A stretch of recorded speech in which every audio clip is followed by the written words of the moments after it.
cannot make a building anymore without thinking a lot about like how green the building is. And I think accessibility also needs to be on that level. You know, I think when I first started taking my son around in a pushchair, you suddenly find out how accessible things actually are. And I looked at the station and I couldn't believe it. There was this brand new U-Bahn station, and to get to the elevator, you had to go up 3 steps. There was no ramp. Sometimes in France with the accessibility, because you feel like it was made as an afterthought, really an afterthought. I had to work very hard to become as independent as possible. You really do with a disability, and just like having that infrastructure to be able to have that freedom of mobility is something that I would have desperately wanted. It is often seen as like, you know, either like visually or financially as an annoyance. The disabled, or like being disabled, it's a minority group that anyone can fall into at any time of their life.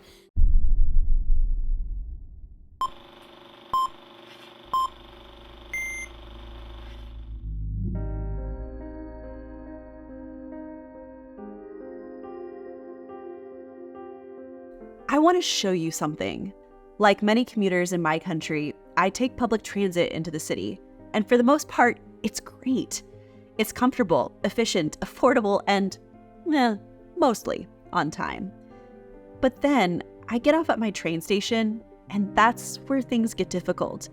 If you're an able-bodied person, you either take this set of stairs down to the tunnel, which takes you under the platforms and into the main station, or you'll walk to the end of the platform and take the stairs up to the bridge where the trams are located. But what if you're disabled, or commuting with a bike, or a mom with a stroller, and want to get inside the central station, or just simply transfer to another train? Well, in this case, your only option is to head to the very end of the entire platform, rain, snow, or shine, and take this minuscule elevator, which comically is out of order for the rest of the summer. But even if it wasn't, let me show you just how burdensome this transfer really is. You again walk the entire length of the platform to take this tiny elevator up to the tram bridge, at which point you then transfer to another tiny elevator down to platform 1, then you walk the entire length of that platform before finally making it inside. That's their solution. And before you comment, saying something like, yeah, well, it's probably a historic building and this is the only solution available. Nah, it was built in 2001. And to be honest, while my train station is a personal example of a really poor accommodation for those with disabilities, the reality is it isn't alone. A lot of places here in Germany, and quite frankly throughout Europe, are wholly inaccessible for people with disabilities. But why? Does it have to be this way? That's what I set out to understand, speaking with those living with, designing for, and advocating for disabilities across the continent. So, let's take a look at what I found.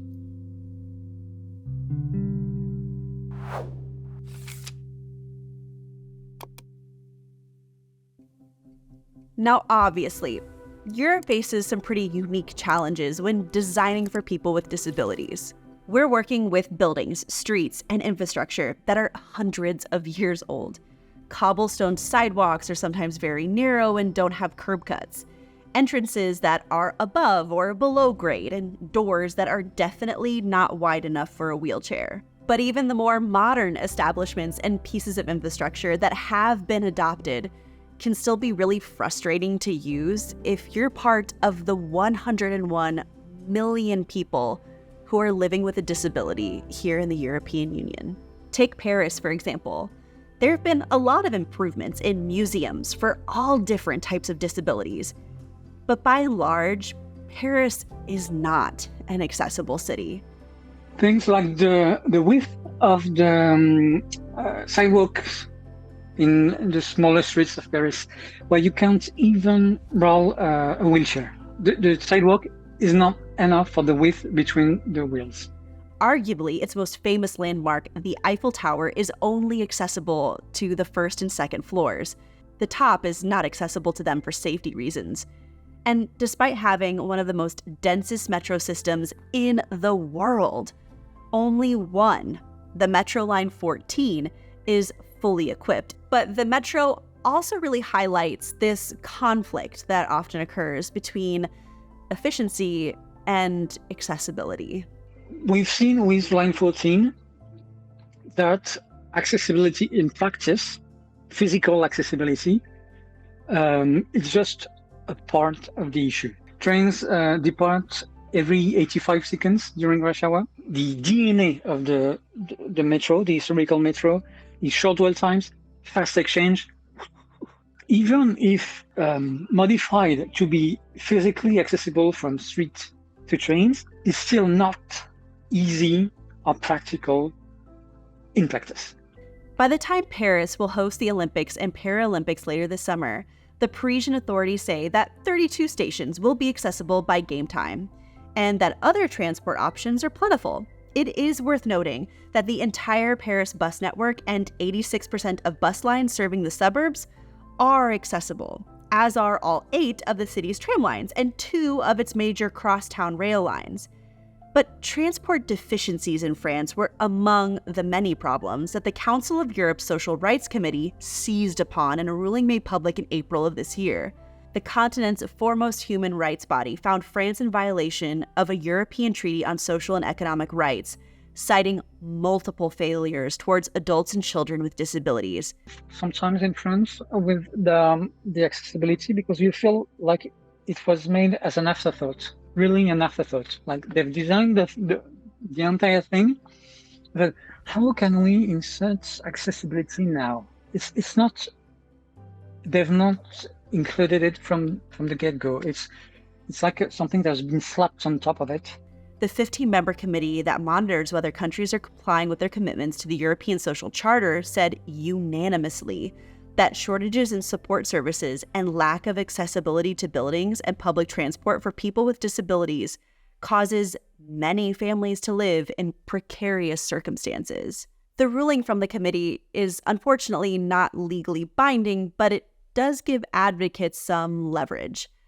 But to me, this really highlights something that I find is actually really quite pervasive as an excuse for Europe's lack of accessible infrastructure. People will often say things like, well, Europe is just too old to adapt to universal design solutions. I honestly think that's really naive because when you look closely, there actually are some really great examples of cities that are trying to make these incredible historic places more accessible to everyone. You can actually reach the top of the Acropolis in Athens or enter the Sistine Chapel in Rome by using specially designed wheelchair lifts. The Frauenkirche in the center of Dresden has integrated ramps and accessible entrances. The Rijksmuseum in Amsterdam is phenomenally well designed for accessibility. They even have a director who specializes on this topic and has written books on how to adapt more museum spaces for universal design principles. It's just that these measures aren't even or reliable, especially when it comes to private businesses.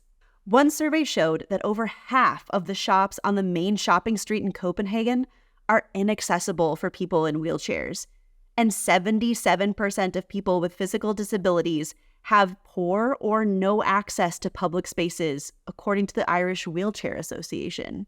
And so while I really do love living in Europe, if there's really one thing that I can say that the US does much, much better, it's accessibility. But the United States didn't suddenly become accessible overnight, and it wasn't simply because they thought it was the right thing to do. Accessible spaces and accommodations were hard-fought, and the changes took decades to fully realize. In 1973, the Rehabilitation Act was the first time that the exclusion and segregation of people with disabilities was seen as discrimination. It was also the first time that people with disabilities were viewed as a minority group. Section 504 of the Act banned discrimination against people with disabilities in programs that get federal finance assistance. Before this, society at large had the general mindset that the problems people with disabilities face, like unemployment or lack of education, were inevitable circumstances imposed by the disability itself. But the Act started to change that mindset. and help others to recognize that it's often the result of societal injustices, prejudices, and barriers. The first version of the Americans with Disabilities Act, or the ADA, was introduced in April of 1988 and ultimately put in effect by Congress on July 26, 1990. But tragically, for too many Americans, the blessings of liberty have been limited or even denied. And today's legislation brings us closer to that day when no Americans will ever again be deprived of their basic guarantee of life, liberty, and the pursuit of happiness. The ADA bans discrimination based on disability and requires public accommodations to be accessible. The Act defines a disability as a, quote, physical or mental impairment that substantially limits one or more major life activities. And these can be things such as walking, talking, hearing, seeing, or learning. The Act also includes protections for people who have a history of an impairment. So, for example, somebody who had cancer but that's now in remission, or somebody who is experiencing some form of impairment that is probably going to last more than 6 months. But in order to understand the ADA, it's important to recognize that it's actually divided into 5 pillars, all of which that really help to bolster and support one another and really give this law the teeth that it needed to be so successful. But granted, this is a pretty long video as is, and for brevity's sake, I can't go into all of them, but I'm going to briefly summarize the major points as it specifically relates to the built environment. The first title is about employment, and this essentially says that people with disabilities should have the same employment opportunities and benefits as everyone else. It's enforced by the U.S. Equal Employment Opportunity Commission, or the EEOC, who defines discrimination as when an employer treats a qualified individual unfavorably because they have a disability, and they require that employers provide reasonable accommodations, which are basically modifications to a job or work environment that will enable an employee with a disability to do their job well, unless these accommodations will cause undue hardship or any kind of difficulty because of the employer's size, finances, or the needs of their business. And all of this applies to businesses who have 15 or more employees. So although Title I isn't explicitly about design standards, it brings up a critical point. The lack of accessible design features don't simply just limit the patrons who might come into a shop or a restaurant, but ultimately the employment opportunities for people who live with a disability, and limiting them is illegal. Now, Title II is in regards to public entities and public transportation. This section describes that there must be both space and accommodations for wheelchairs on public transportation, and that people with disabilities need to be able to access all state and local public housing. But the really important part of Title II is the Architectural Barriers Act of 1968, which says that buildings which are designed, constructed, or altered in any way after September of 1969 need to be accessible for people with disabilities. Now, any building that was built before this point in time are typically not impacted, but any major renovations that will need the use of a permit in order to carry them out often triggers compliance with the ADA.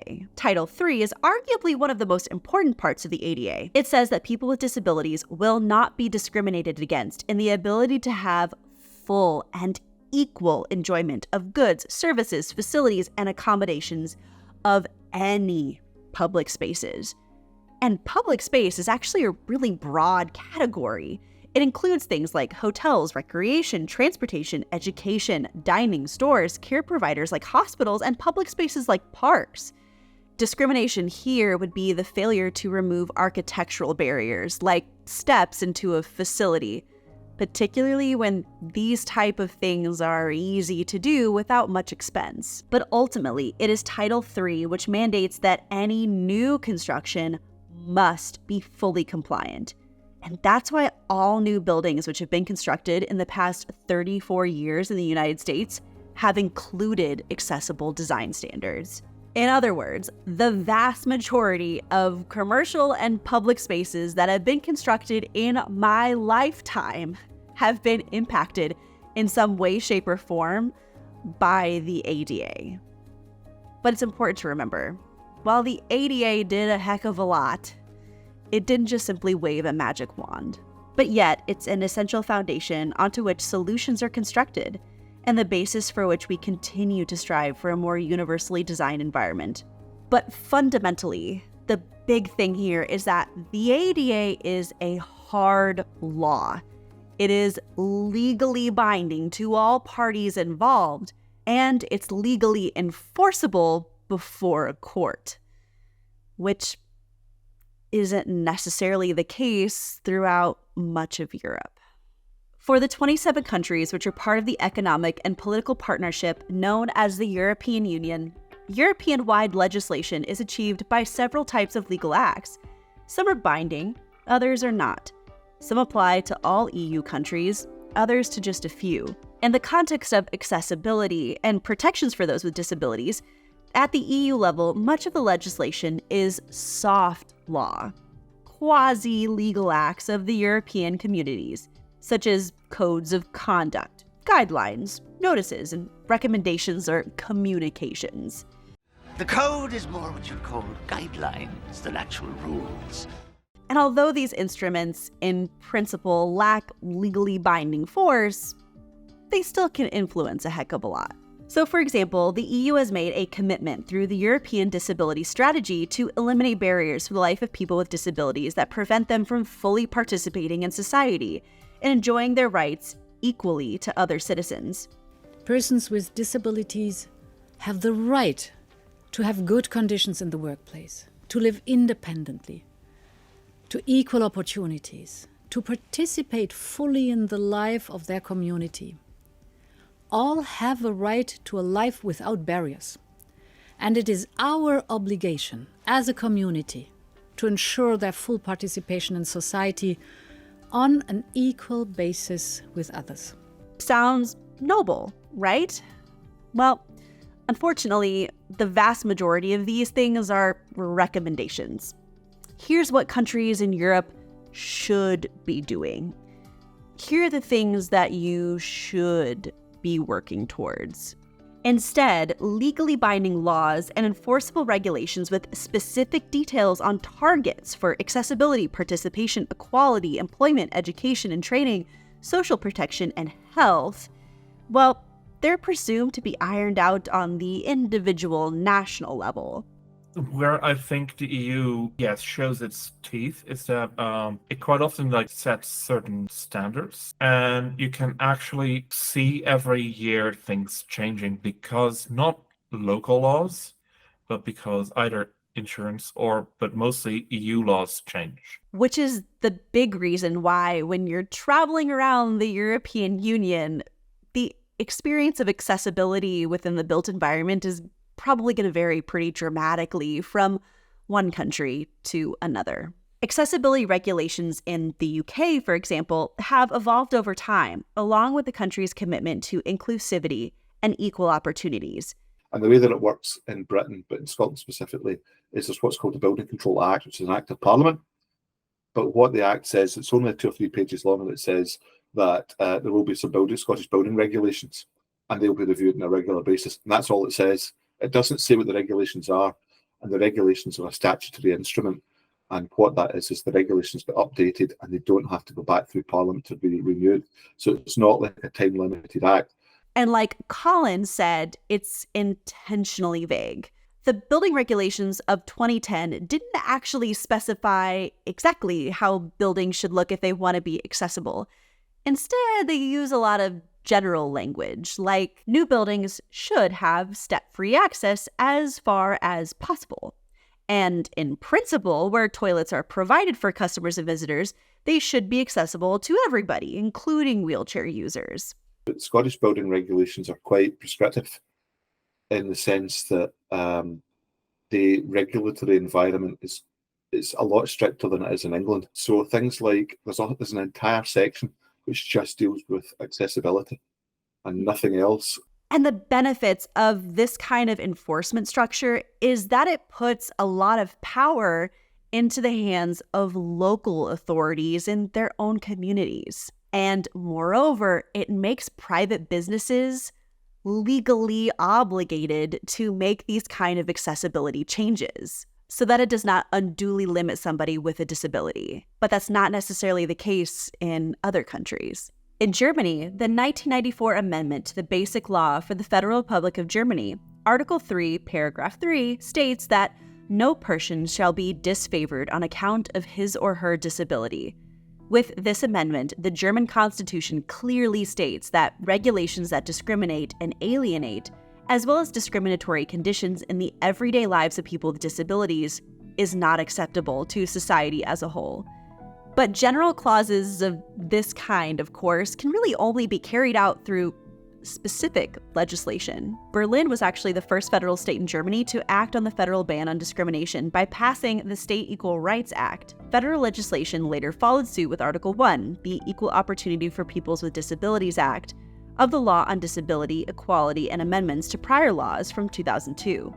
The BGG, which entered into force on May 1, 2002, gave concrete nationwide expression to a paradigm shift in disability policy and defined the concept of barrier-free access for the first time, facilitating self-determination instead of just simply facilitating aid became the new guiding principle in Germany, which had a profound effect specifically on public transit. This is Dylan. He's legally blind and traveled around Germany last year with the assistance of his guide dog, Elwin. I immediately noticed the tactile pavement, which is in all of the train stations, and it runs throughout some of the cities, which I've only ever seen in textbooks. Those are very useful for a white cane.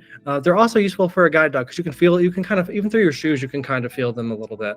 I think the one image that I carry with me when I think about why I would like to move to Germany is I saw just like an unaccompanied kid on a tricycle just get on the tram and like take it like a block or two and then get off and just like keep going and playing. And with my guide dog, we can walk long distances. We do that all the time. So he's very in shape.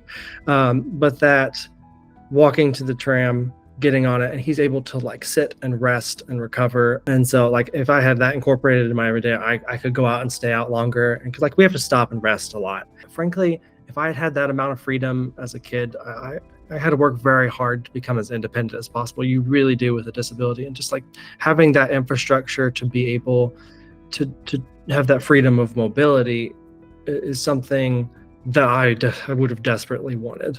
But when it comes to architecture, not every building is designed with Barrierefreiheit in design.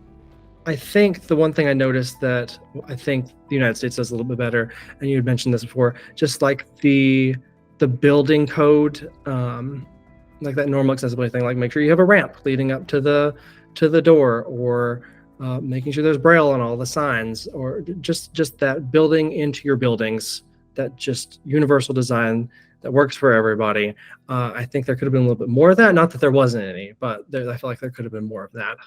And laws and regulations are often limited to publicly accessible buildings, accessible apartments, and transportation infrastructure. Whether or not a private business, like a restaurant or a clothing store, has to make accessible accommodations to their facility is actually up to the individual states here in Germany. And sometimes it actually just means that it's up to the own business owner's discretion as to whether or not they actually want to implement it. In Berlin, for example, bars and restaurants with areas of 50 square meters or more must have at least one barrier-free toilet available for use by guests with reduced mobility. But in North Rhine-Westphalia, guest toilets aren't even required at all unless the dining area has space for more than 200 people, accessible or not. But other loopholes kind of complicate things further. Much like the ADA, the laws here in Germany are not retroactive, which means that any building that was constructed before 2002 was not really affected by these kind of laws, which makes things very difficult if you are dining out in Germany because you don't really necessarily have reliable access to accessible bathroom facilities. But beyond building code, perhaps the other big reason on why accessible features have not been as widely implemented around the European Union is that beyond asking business owners to simply act in good faith, oftentimes there really isn't a heck of a lot of incentive for them to do so. In general, EU countries do not have the legislation with the same legal teeth and such wide-reaching implications as the Americans with Disabilities Act. And this is compounded by a different approach from a societal point of view. In comparison to the United States, the historical focus in Europe was to provide direct monetary support to people with disabilities, such as a monthly stipend to parents to stay at home and provide care for their disabled children, which, don't get me wrong, is something that I am immensely grateful for. Access to things like universal health care or, heaven forbid, if something was to happen to myself, my husband, or one of my kids, we would have access to mobility aids with the assistance of public funds. But perhaps the unintended consequence is that such kinds of support are ultimately aimed at keeping disabled individuals comfortable at home, instead of constructing a public experience which is universally accessible to all by forcing organizations and businesses to provide accommodations so that people with disabilities have an equivalent level of access. In Austria, much like Germany, Article 7 of the Austrian Federal Constitution states that no one shall be discriminated against because of his or her disability. And this means that access to buildings must be possible for disabled people as it is for non-disabled people. The second legal norm that's relevant for this context is the Federal Disability Equality Act. Section 4 states that a disability must not give rise to direct or indirect discrimination, and Section 5 specifies that areas of life must not be designed in such a way that they are disadvantageous for people with disabilities. And generally, this has been required for public buildings since 2016. But too often, it's due to a lack of knowledge of the relevant regulations that accessibility has not yet been adequately and comprehensively implemented in the Austrian public. The controls cannot be extensive enough to detect all the violations in the applicable regulations. And I looked at the station and I couldn't believe it. There was this brand new U-Bahn station, and to get to the elevator, you had to go up 3 steps. There was no ramp. In addition, in my opinion, it's also not really enough to say that just public buildings in Austria need to be barrier-free. If you want to have equality for the rights of all people, disabled or not, these kinds of regulations also need to be applicable to the private sphere. But unfortunately, they're largely not. A violation of the provisions of the Federal Disability Equality Act does not often result in any significant sanctions, as it is a civil law regulation. Claims for damages and the right to remove obstacles do now exist, but it's often not enough to ensure that conditions for disabled people in Austria are implemented optimally. In Austrian law, because there's no class action suits. You cannot really have a class action suit. In the States, you can. All people who have wheelchairs, all people who need walkers, all people, moms they all need accessibility. And you can have a class action. You can't do that in Austrian law because the city or the state or the community provides for all these things. You can't go after a shop, and say, all people should be able to enter this shop. The shop has to decide whether they comply or not. So in the meantime, it's often up to ordinary people to do the right thing when they can. And while that might be good, it still means that life can be really frustrating for someone who's living with a disability here in Europe. Traveling northward in Europe, the Netherlands is often seen as one of the most wheelchair-friendly countries. The Dutch government has invested heavily in accessible public transportation, making almost all buses and trains wheelchair accessible. I personally loved this signage at the tram stops in Utrecht. The city wanted to provide more than just an accessible car on the tram, but actually give notice of where that car would specifically pull up. So you don't have to play musical chairs guessing which one is the most accessible and rush over to it. And because the cycling infrastructure in the Netherlands is the best in the world, designs like this ferry in Amsterdam, which are catered to those commuting with a bicycle, is also really great for wheelchair users. But speaking to Amsterdam residents like Sjan, the program coordinator for the new gallery design at Arkham, there's still so much more that can be done. I think in the world of architecture, it just needs to be more on the agendas of people. Nowadays, you cannot make a building anymore without thinking a lot about how green the building is or those things. And I think accessibility also needs to be on that level. Places like Arkham in the Netherlands have done so much to uplift voices of architects and designers who are living with a disability and increase general awareness for different design solutions that we could and should be making for a more inclusive environment. But her message was also loud and clear. So I think maybe it would be a change that in not thinking, okay, well, this person has a disability, but maybe saying, okay, well, not people, but the environment has a disability. Many of us just simply don't recognize how inaccessible our world is unless we're confronted with it. One of the most glaring examples of this, perhaps, can be found at one of Amsterdam's most popular tourist attractions, the Anne Frank Museum. Of course, the original home where Anne and her family sought refuge comes with accessibility challenges relative to historic preservation. But the more modern addition to the museum space, completed in 1999 and located just a couple of doors down, entrance is only granted to those in wheelchairs if you flag down an attendant, who then will lead you through a locked side door to an employee key-operated elevator. I personally witnessed a mother and her daughter who were visiting struggle to understand where to go and how to gain entry. And I don't want to come off too harshly here, but I have visited this space, and listen, you mean to tell me that even if these regulations were not in place when the original building was constructed in 1999, that no one in the last 25 years has made an effort to make this gigantic entry with plenty of room to accommodate a ramp and electric doors more accessible? Or that despite being in the modern part of the museum, the diary of Anne Frank herself can only be seen by traveling down 3 steps? There's plenty of space for a ramp. And yet, there isn't one.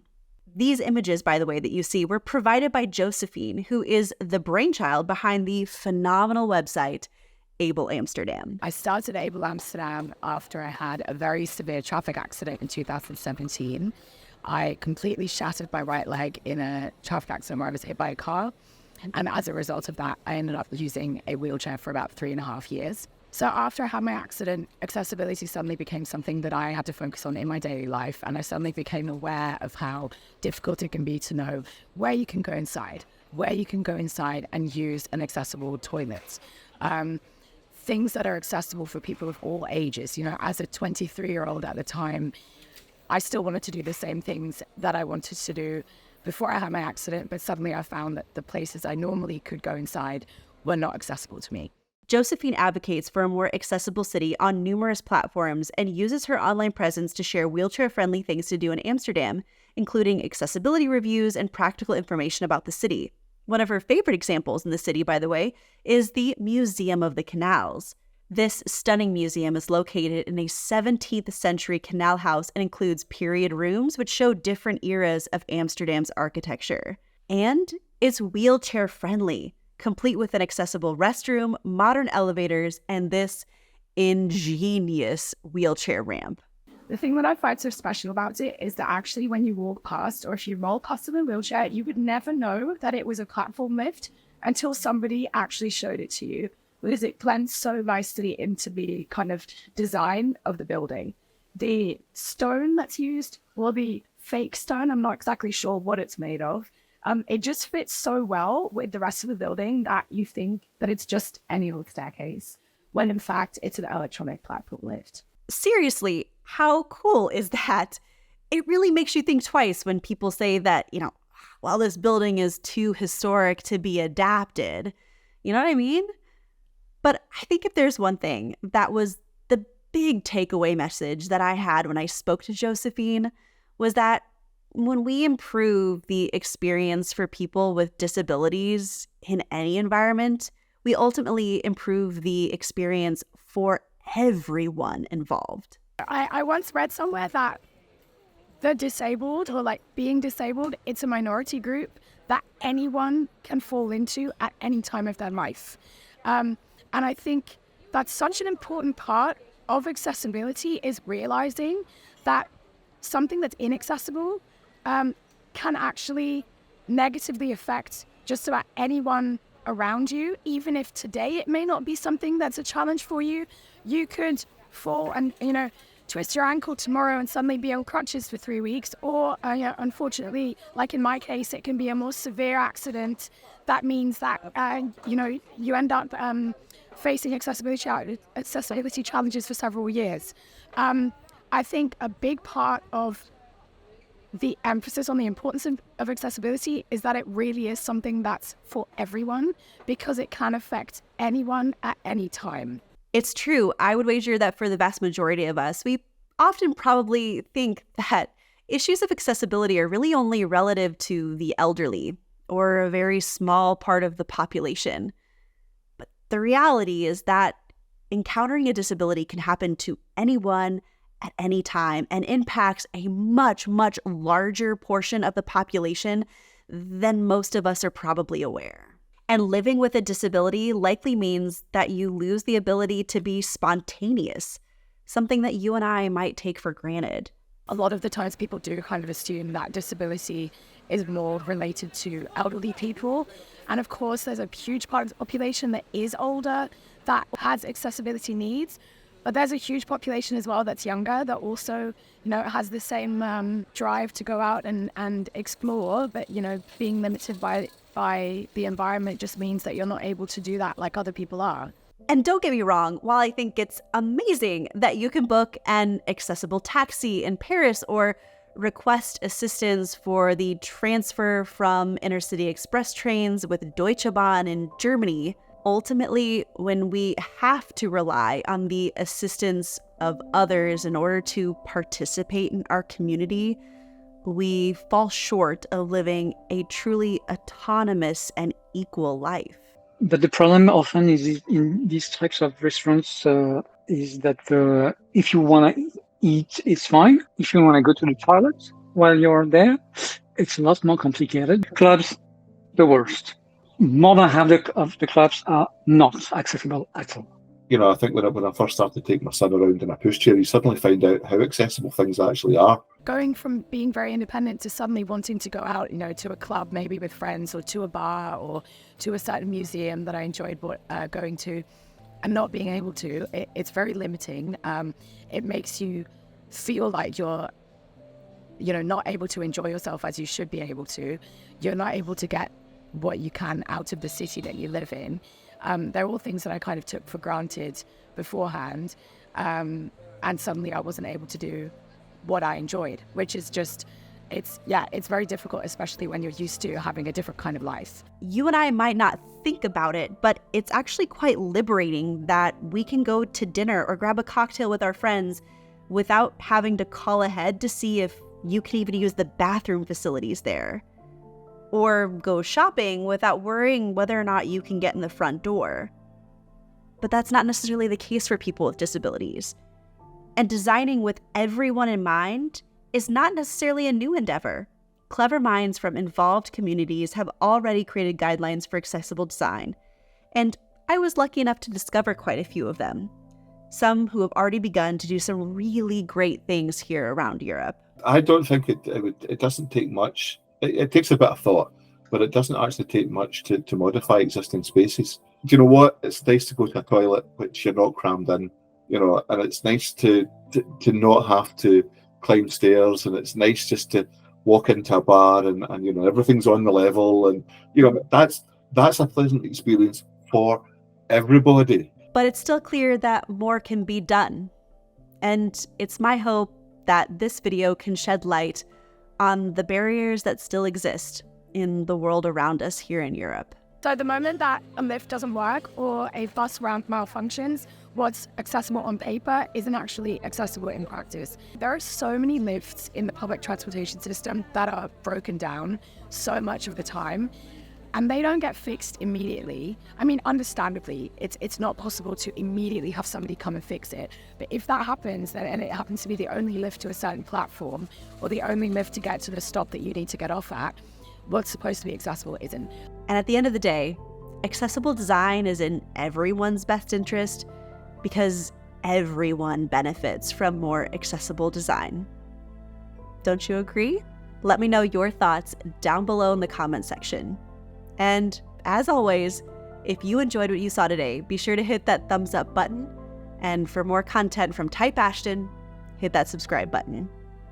So, I'll see you next Sunday. Cheers!